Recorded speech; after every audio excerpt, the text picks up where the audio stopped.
नमस्कार मित्रांनो, आज आहे 16 जून. 16 जूनच्या दिवसभरच्या ठळक बातम्या आपण बघणार आहोत. त्यापूर्वी तुम्ही जर चॅनलवर नवीन असाल तर सबस्क्राईब करा आणि व्हिडिओला एक लाईक जरूर करा. एकत्रित लढू आणि सत्ताबळ करू, महाविकास आघाडीच्या तिन्ही पक्षांनी व्यक्त केला निर्धार. स्वबळाच्या चर्चेला पूर्णविराम.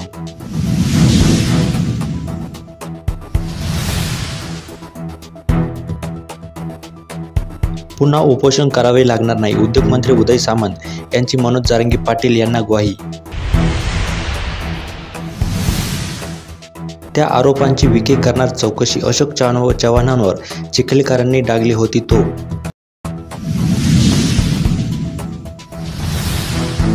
मुख्यमंत्री देवदूतासारखे धावले, अपघातग्रस्तांना मदतीचा हात, संवेदनशील स्वभावाचा पुन्हा आला प्रत्यय.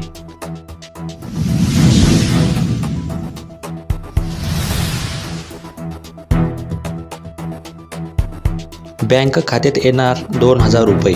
मंगळवारी PM किसान योजनेचा 17वा हप्ता खात्यात जमा होणार. खते बियाणांची वाढीव दराने विक्री करणाऱ्यांवर कडक कारवाई, धनंजय मुंडे.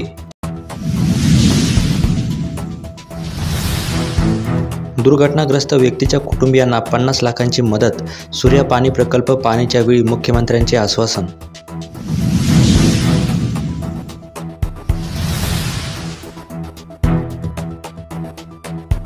अमोल कीर्तीकर यांना CCTV फुटेज देण्यास उपनगर जिल्हाधिकाऱ्यांचा नकार. विधान परिषदेच्या मुंबई पदवीधर शिक्षक मतदारसंघासाठी निवडणूक आयोग सज्ज. 165 मतदान केंद्रावर होणार मतदान.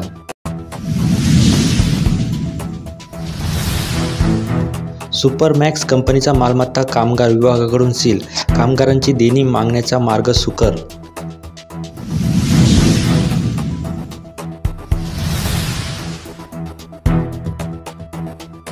अजितदादांना धक्का, शिंदे गटाला वाटा. विधानसभेसाठी भाजपचा प्लॅन ठरला, फडणवीसांनी मांडले गणित. मातोश्रीवर लबाडीचा कारखाना, उद्धव ठाकरे या फॅक्टरीचे मालक तर संजय राऊत कारकून.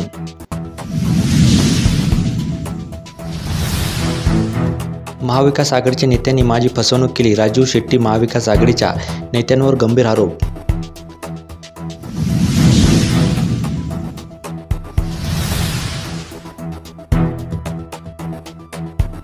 मवियाला मत देणे म्हणजे मोदींच्या योजना रोखणे हे लोकांना माहिती. त्यांच्याकडे मुख्यमंत्रीपदासाठी 5 दावेदार.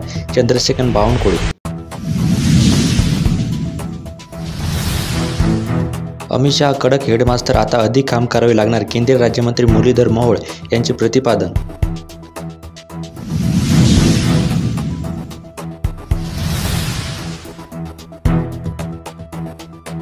कोण आहेत संजय शिरसाट? लहान मोठा भाऊ कोण याचा हिशोब तराजू घेऊन करत नाही. महायुतीला समजून बोलावं, नारायण राणेंचा टोला.